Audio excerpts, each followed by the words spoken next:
Hey Indian Hills, this is Mrs. Sandersfeld-Miller, your teacher librarian here with some new books I'm getting ready to put out on the shelves.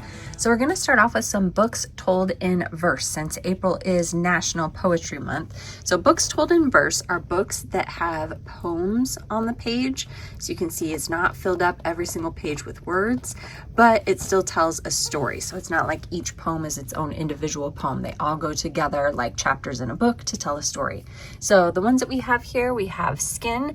This one deals with two girls in Brooklyn who find out some family secrets. There's a connection between them, and there's also some magic involved. Spark is about wildfires and these kids trying to help their community out during and after the wildfires and all the environmental damage that it causes. Light Enough to Float is about a girl with an eating disorder, and she is checked into a residential treatment center and tells her story about her time there. Deer Run Home is about two girls. One of the girls, they're sisters. One of the sisters is deaf, and something happens that they get removed from their mother's home and get sent to live with their dad. And their dad doesn't know any sign language or anything and is just kind of rude and mean and just kind of points and makes rude gestures to communicate with the sister who's deaf. So it deals a lot with abuse. Forever Is Now, that one has some LGBTQ characters in it, and it also deals with police, like a police incident.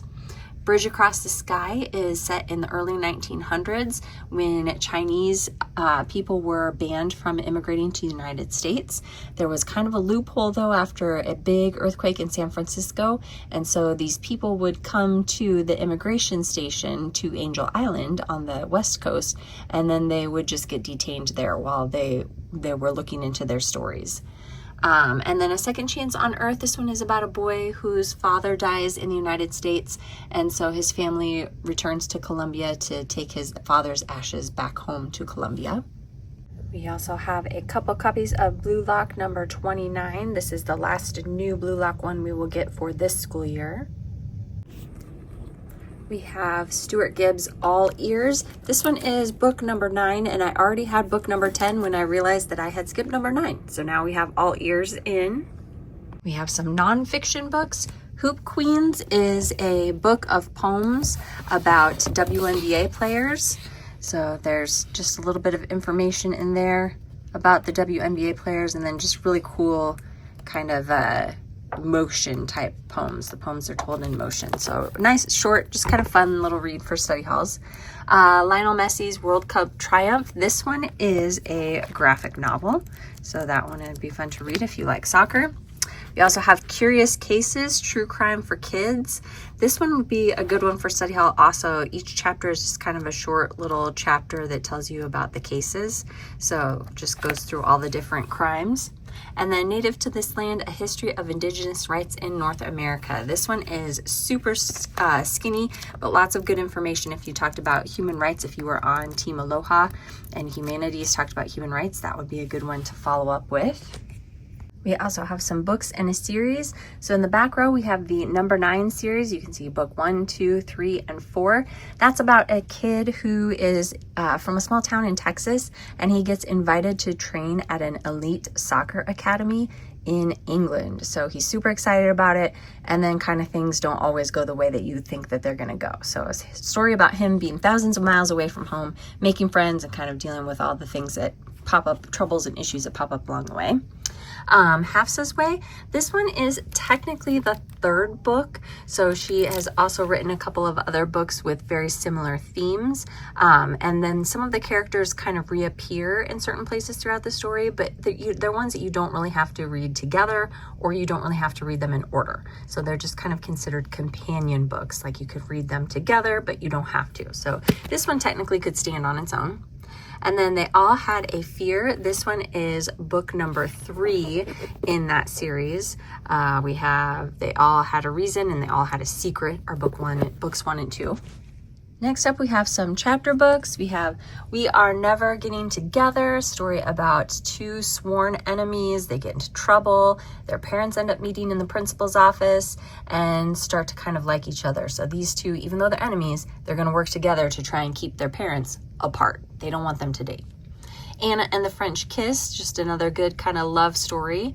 What We Did to Survive, that one is one about two girls that go on a spring break vacation and they get stranded in the ocean. So they get an invite from a cute boy to go out on a boat, go on an excursion. It doesn't quite go the way that they hope it does.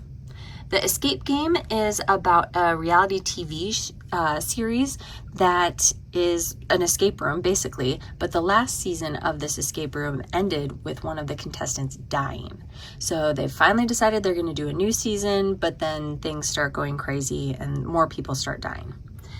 K-Pop Demon Hunters, obviously based on Netflix. This one's kind of fun. It's got some pictures in the middle. Otherwise, it's just a regular chapter book. And then Skibidi Toilet Fractured Signals. This one is like a sci-fi type of book. So if the things came to life, AI takes on a mind of its own, and then they have to fight against the AI creatures to survive. And last up, we have some new graphic novels. So we have Redstones. This one is a graphic novel account of the Civil War in El Salvador in the 1980s.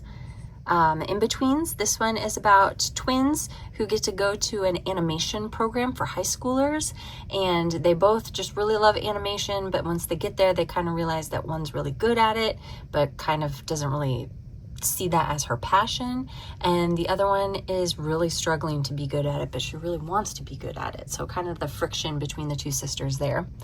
Fruitcake is by Rex Ogle. He is a very popular author. He has written Pizza Face and Four Eyes, a couple of very popular graphic novels, but he's also written a lot of chapter book novels too that are very popular in our library. So Fruitcake is a story about him as he's getting a little bit older in junior high and kind of coming out as a person and who he really knows that he is. Last Day Pool Party, the last day of school is fast approaching, so this would be a good one to read. Get prepped for the summer, all the crazy things that happen at the end of a school year. Akira Falling in Love. This one is a new manga book, and they only have book number 1 out right now, but I will keep an eye on that series as more come out. Mixed Feelings is about a girl who has mixed feelings about going to middle school. She's just nervous about everything until she joins the drama club and kind of finds her people. So she starts to feel a little bit better, but you know, middle school is a lot of ups and downs. So there's a lot of ups and downs that happen. And then Block and Attack, just a good, really short, fun one about volleyball. So if any of these books look good, come to the library to check them out, or hop on the library Canvas page and go to Destiny Discover to put them on hold. I'll deliver them to your English teacher.